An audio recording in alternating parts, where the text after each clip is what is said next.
You are going to complete a one-pager today over the tail of the hummingbird.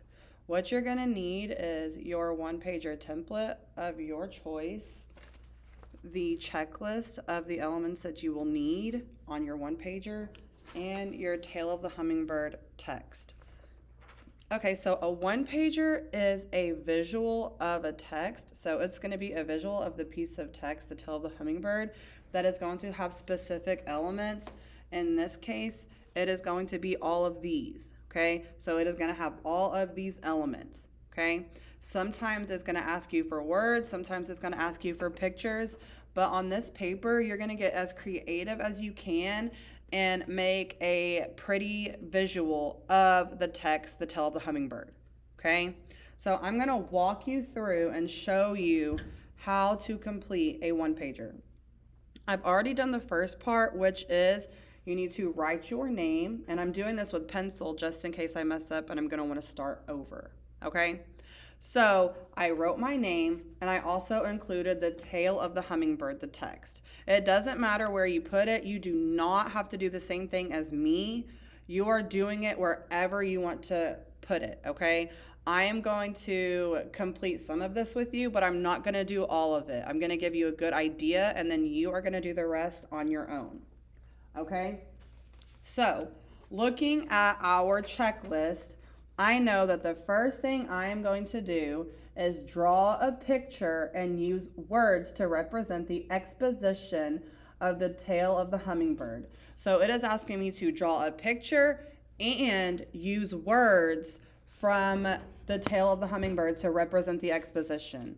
So maybe I want to do that in this little box right here. Okay, so I know the exposition is going to be the characters, the setting, and the beginning conflict. Okay, so I changed my mind. I'm going to do it right here. Okay, so I'm going to complete my exposition in this little box. Okay, I'm going to title it like exposition just because, right? So I know that my exposition is when we are introduced to Alita, we're introduced to Taru, right? So we're introduced to Alita, Taru, and we know that their beginning conflict is that they have this friendship that is forbidden, okay? So I wrote Alita, Taru, and then I'm going to write forbidden friendship, okay? So forbidden friendship, okay? Now, maybe what I want to do is draw a picture of Alita, right? I want to draw a picture of Taru, okay? So these are my main characters. I know that the setting is a waterfall, right? Fed into a pool, okay? Maybe there's trees. Whatever you envision the setting looks like, okay? That is what you are doing, okay? So I utilized words. I utilized pictures, okay? If I'm going all the way through and completing this, I would also color this, okay? Your one-pagers are going to be colored, okay? So once this represents the exposition, I have pictures and I have words that symbolize the exposition. Then I'm going to go back to my checklist and I'm going to check that part off, okay? I'm going to check it off. Now, you'll do the same thing with the rising action and the climax, okay? Now, let's look at this one right here. Draw a picture of two characters in the story and list 3 traits for each. Provide text evidence, okay? So maybe I pick this box, okay? Ooh, or you could even like cut them in half. That's fine too, okay? So maybe I'm gonna do Taru, right? So Taru and Alita, okay? So, Taru and Alita. Okay, I'm going to label them. Taru, Alita. Okay. So I'm going to list the character traits, right? It wants us to list 3 character traits for each character. So I know that Taru, he is very persistent, right? Because persistent.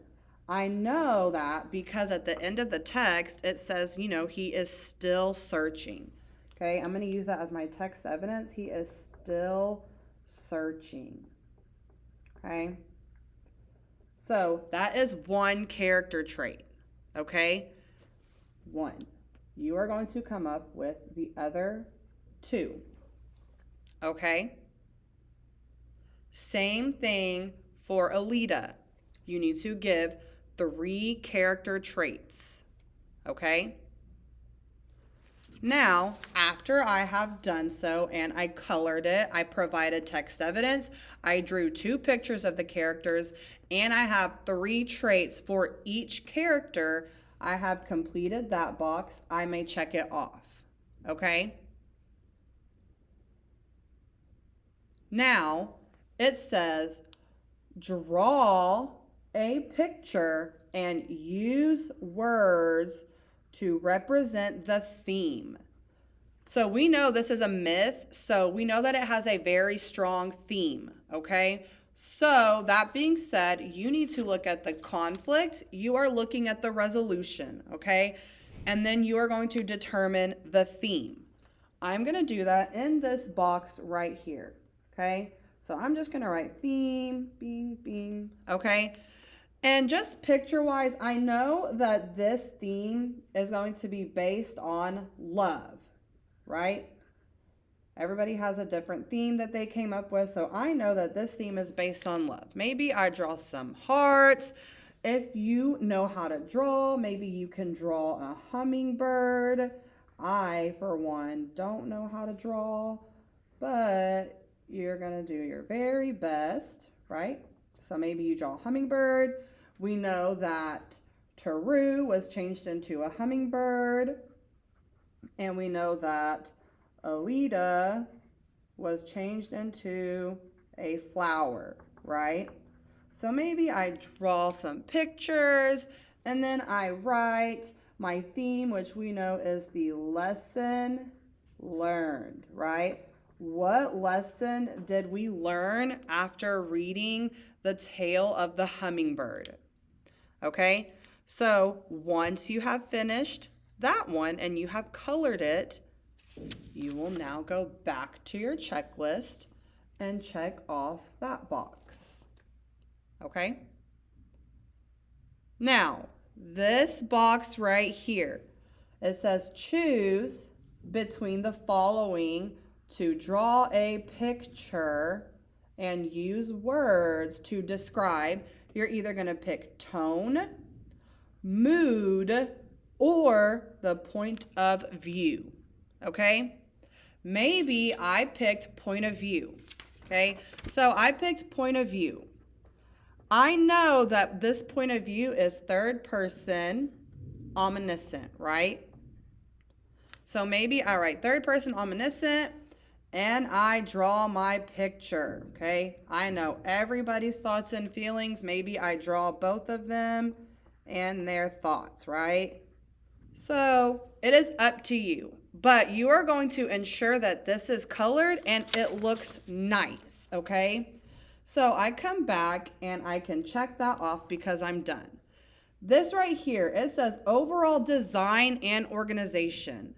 That means that if you followed all of these expectations and rules, then you know you have the overall design as well, and so is your organization.